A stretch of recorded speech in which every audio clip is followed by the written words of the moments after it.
Lightning strikes twice for Quentin Tarantino and Christoph Waltz, scoring a double Oscar win in Django Unchained.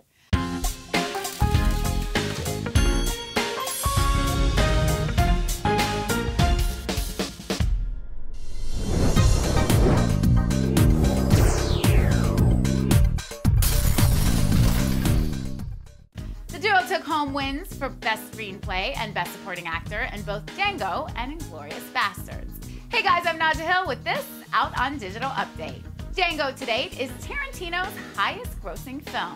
We sat down with the famed director and cast to talk about the movie. This movie's a little different because, you know, there's two brands of violence in this film. That's not always been the case in my other movies. You know, in this one, you know, we have to deal with the true brutality of slavery. I wanted to take a 21st century audience and stick them in the middle of Mississippi in the antebellum South and have them see this is America. This was America then.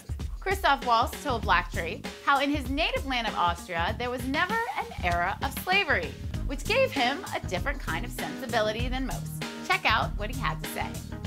Austria has never had slavery.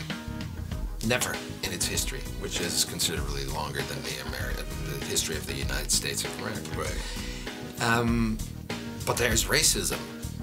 Like, you know, there are ignorant people everywhere, and ignorance breeds racism. Or racism is bred by ignorance. Right. Ignorance does not necessarily breed racism, but racism is always bred by ignorance. Tarantino hints at a trilogy. We discussed with him if we might see more revenge tale films like Django or Inglourious Basterds. Find out what he surprisingly had to say. This does seem to beg a trilogy of some sort. All right, I shouldn't just stop with two. There should be at least one more bookend where I get to make the victims the victors and victimize the victimizers. Also teaming up with Tarantino for the third time is Samuel Jackson.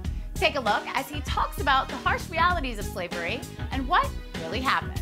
We were treated as property that sometimes was expendable property, that you use fear and violence to keep these people in line, you know, down to doing things like taking pregnant women out and standing them in front of, you know, other pregnant women and cutting the baby out of one of them and stomping it to death so that other folks will know, don't do that, you know, or cutting the guy's feet off because he ran away.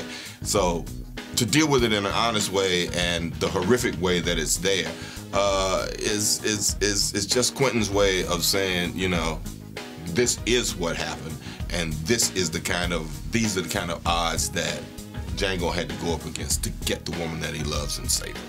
Make sure you subscribe to BLACKTREE TV for more exclusives. I'm Naja Hill. See you next time.